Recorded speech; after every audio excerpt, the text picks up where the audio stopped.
I come in, sir? Yes, come in. Good afternoon, sir. Good afternoon. Please sit down. Thank you. थोडक्यात परिचय करून द्या. Sir मी राहणार खेड तालुका आहे, जिल्हा यवतमाळ येथून आलेलो आहे. माझं प्राथमिक आणि माध्यमिक शिक्षण हे राष्ट्रीय आश्रमशाळा लोणी इथून झालेलं आहे आणि माझं 12वीचं शिक्षण हे लोकी ज्युनियर कॉलेज पुसदून झालं आहे. त्यानंतर पदवीचं शिक्षण हे श्रीमती सविताबाई उत्तमराव देशमुख महाविद्यालय दिरसतून झालेलं आहे आणि सध्या मी राज्य निवडणूक आयोगामध्ये क्लर्क या पदावर कार्यरत आहे. ग्रुप सीने सिलेक्ट झालं का तुम्ही? हो सर. कोणत्या वर्षी? 2021ची एक्झाम होती सर, 23मध्ये सिलेक्ट झाले. राज्य निवडणूक आयोगात तुम्ही काम करता. सर. कोण आहे आता आयुक्त कोण आहे? Sir Shri UPS Madan sir. कोण? UPS Madan sir. मदान आयुक्त. सर.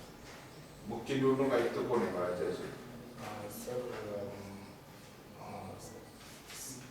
सर आठवत नाही पण आता सक्सेना सर सॉरी चिंगलिंग असं काही नाव आहे बघा. असं ते मुख्य निवडणूक अधिकारी आहेत चोकलिंगम असंच राज्य मुख्य निवडणूक अधिकारी. एकच असतात ना, ते चीफ असते ना? नाही सर, आयुक्त हे वेगळे, मुख्य नाही, मुख्य निवडणूक अधिकारी एकच असेल ना? हो सर, एकच.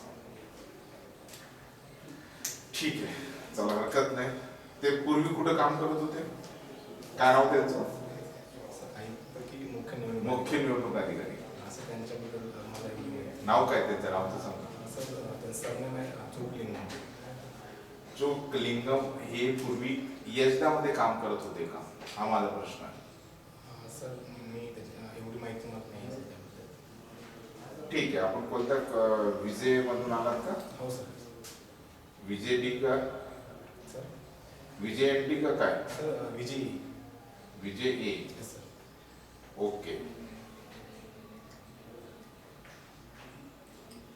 संत सेवालाल महाराजांबद्दलचं मला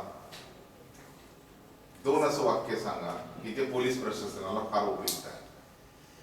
त्यांच्या प्रबोधनातील 2 वाक्य.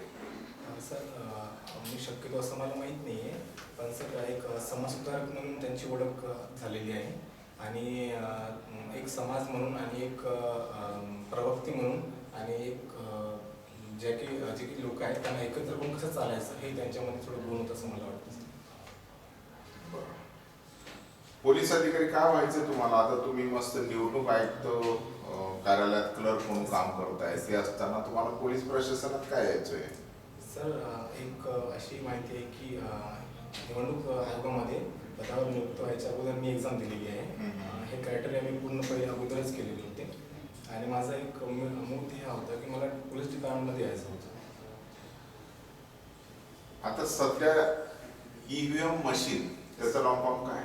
Electronic voting machine. Voting machine. Electronic voting मशीनवर विरोधी पक्ष आक्षेप घेतात. त्यांचा आक्षेप योग्य का अयोग्य?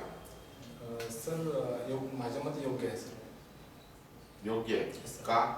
सर प्रत्येक व्यक्तीला जो पक्ष असो अपक्ष असो त्यांना एक असं वाटते की निवडणूक हे पारदर्शक असावी आणि EVM मशीन हे पारदर्शक आहे की नाही याबद्दल त्यांच्यामध्ये साशंकता असते.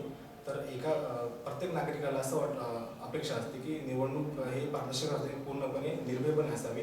तर त्यांना त्याबद्दल आक्षेप सर असतोच असं मला वाटतं. म्हणजे तुमचं असं म्हणणं की EVM मशीन ही पारदर्शक नाही असं तुमचं त्यातून अभिप्राय झाला?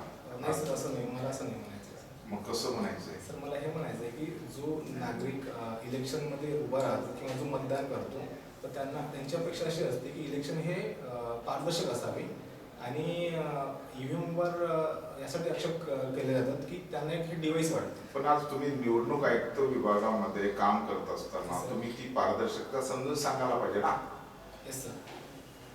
तुम्ही ती योग्य का अयोग्य सांगण्यापेक्षा ती योग्य आहे का अयोग्य आहे, अयोग्य असेल तर तुम्ही आयुक्तालय कार्यालयात कळवलं पाहिजे तुमचं मत. सर इलेक्ट्रॉनिक जे EVM मशीनबद्दल जी माहिती आहे ते पहिले जनसंपर्क जे अधिकारी आहेत ते आपल्या लेखनातून प्रदर्शित करतात, लेख लिहितात आणि त्यानुसार EVM अशी मशीन आहे सर की त्यामध्ये जे इन सेन्स जे रेडिओ ॲक्टिव्ह वगैरे जे आहेत, जे रेस वगैरे आहेत ते कॅच नाही करू शकत आणि अदर डिव्हाइस कोणते डिव्हाइस त्या मशीनला अटॅच नाही होऊ शकत.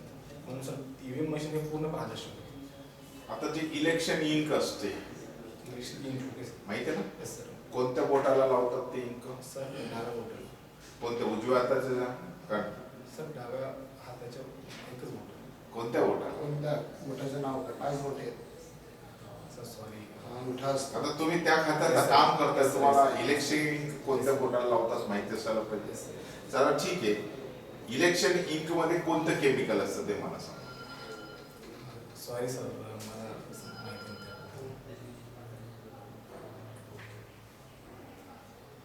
ठीक आहे.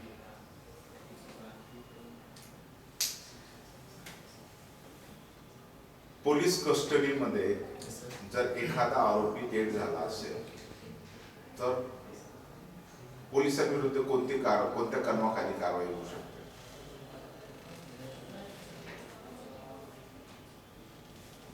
सर मला कलम आठवत नाही. काय विड्रॉ होत आहे, तुम्ही न्यूट्रल होत आहे, निघताय? नाही सर असं काही नाही. अच्छा.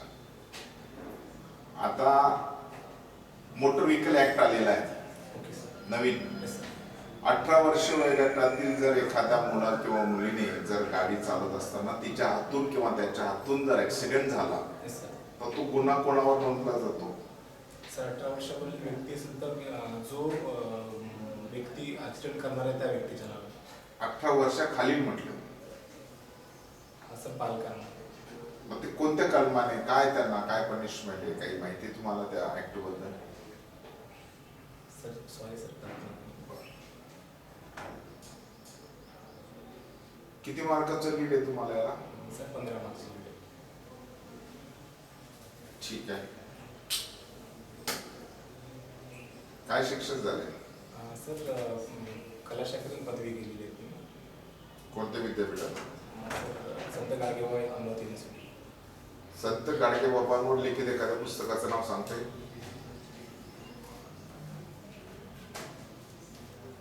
तुम्ही थोडं रिलॅक्स व्हा.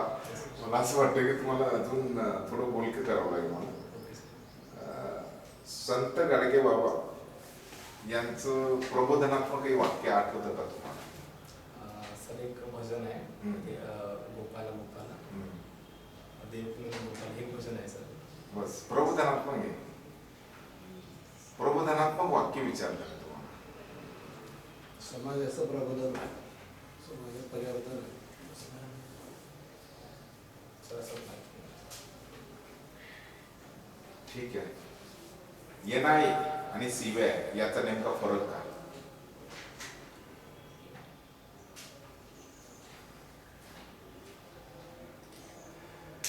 फर्स्ट टाइम इंटरव्ह्यू देतात का? हो सर. ओके. आणि प्रॅक्टिसलाही फर्स्ट टाइमच करतात का? Sir second time. मग तुम्हाला जास्त इंटरव्ह्यू घेतलेला दिसत नाही कोणी. हो सर. ठीक आहे, हरकत नाही. आपण फीडबॅकला बघूया. ठीक आहे. Okay. Thank you. Best. Thank you sir.